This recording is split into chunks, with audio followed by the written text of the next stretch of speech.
5 минутта дайын болатын салатты сіздерде жасап көріңіздер. Жасалу жолы өте оңай.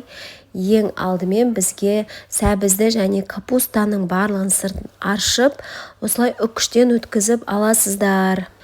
Достар, парақшада көптеген салаттар, пирогтар және де тағам түрлері бар.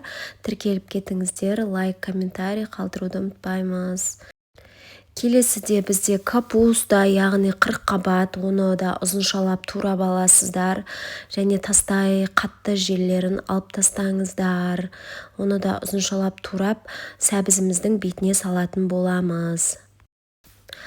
Келесі 3 немесе 2 үлкендеу сарымсақты алып, осылай оны да үккіштен майдалап өткізіп аласыздар.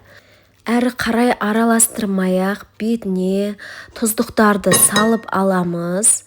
Және де 1 ас қасық уксусты салып, жарты кесе шемішке майды қыздырып барып құятын боламыз. Міне біздің салатымыз дайын болды. Жасап көріңіздер. Ас болсын!